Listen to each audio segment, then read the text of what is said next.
Guys, Cameron here from Cameron's Transport Channel. Welcome to another video. Today we're on board the Toon to have a new service on its first day in operations on the last bus of the day. And we've got Go North East-3998. I believe the reg this is 794 EYD.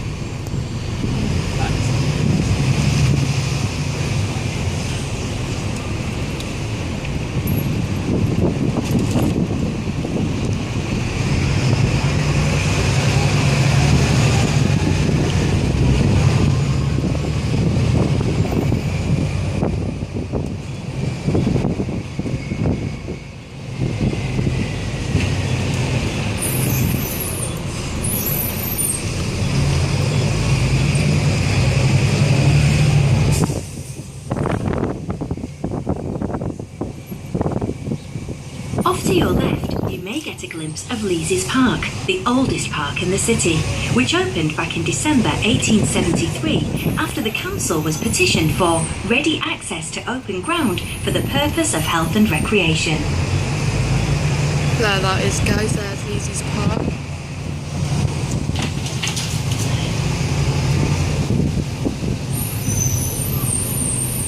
Also on your left is the Royal Victoria Infirmary, which dates back to 1906, but has seen a huge amount of rebuilding in more recent times. In the grounds is a statue of a young Queen Victoria, one of the few statues to portray her in her younger years.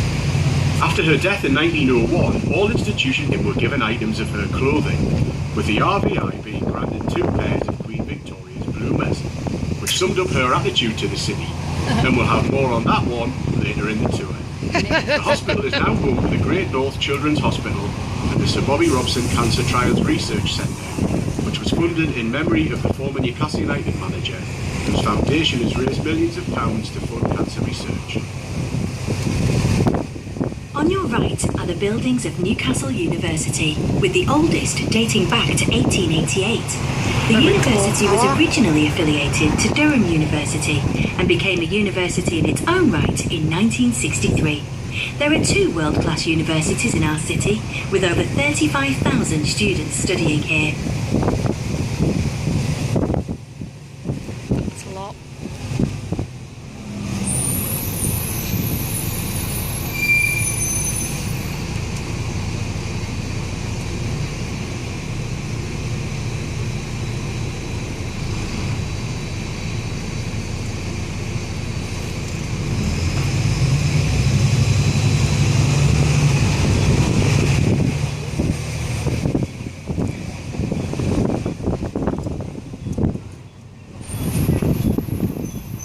As we turn right at the roundabout, on your left you can see the entrance to Exhibition Park, which dates back to 1887. The park was the home of the North East Exhibition held in 1929, which was a symbol of pride and industrial success in the region, with over 4.1 million visitors attending during the 24-week exhibition. These days it's home to Wylam Brewery and Newcastle Melon, as well as being a place to relax away from the busy city centre. Our next stop is for the Great North Museum. Originally built in 1884 as a natural history museum to house the growing collections of the Natural History Society of Northumbria, the museum was originally diverted and not for Haymarket, by the way. instrumental in securing the funds to build I'll have a look on the game. The museum is now home to the Living Planet Gallery, which There's is a spread diverted across 2 cobalt floors coast. and tells the story of wildlife and 601 that'll habitats be. in the region. Think it's very Also on the ground this floor, looks like the Hadrian's 601. Wall Gallery enables visitors to discover the detailed history of the nearby World Heritage Site, as well as a wealth of archaeological finds from across the 73-mile stretch of Hadrian's Wall. In front of us is Newcastle Civic Centre, which was opened in 1968 by the late King Olav V of Norway. Newcastle's connections to Norway have always been strong, and it suggested that the famous Geordie dialect is based on that of the Norwegian settlers who have been here since the raids of the 8th century. The Civic Centre houses the administration offices for Newcastle City Council, as well as rooms for the council committees, the Lord Mayor's Suite and banqueting facilities.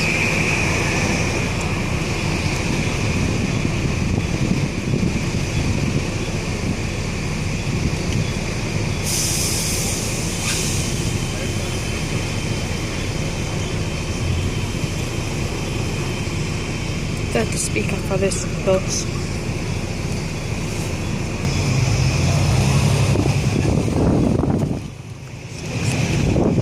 Yeah, that's there. There's the seahorses on the roof. What?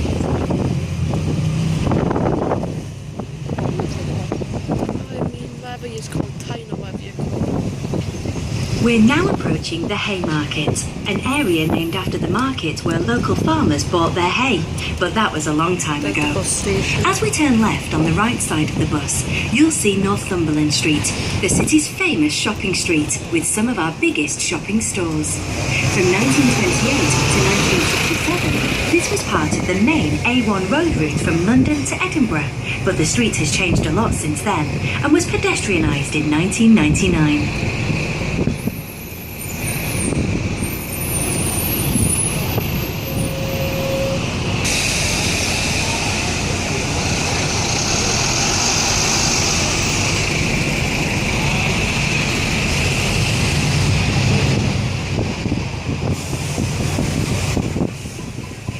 As we turn into John Dobson Street, on your left you can see the city pool and Turkish baths. Did you know that Newcastle was one of the first British cities to get a Turkish baths back in 1859? And the baths are due to reopen later in 2019. As for John Dobson, he was a famous designer from nearby North Shields, with his most famous works including designing Newcastle Central Station. And he also worked with Richard Granger to develop Newcastle City Centre with its neo-classical designs and grand facades, which is now Grey Street and Granger Street. Our next stop is for the Lang Art Gallery and Northumberland Street. The Lang is the North East's principal art gallery, displaying a wide-ranging exhibition programme catering for all tastes and ages. Stagecoach breakdown and some sort of march or protest going on. Don't forget to like and subscribe. We'll see you in the next video. Goodbye.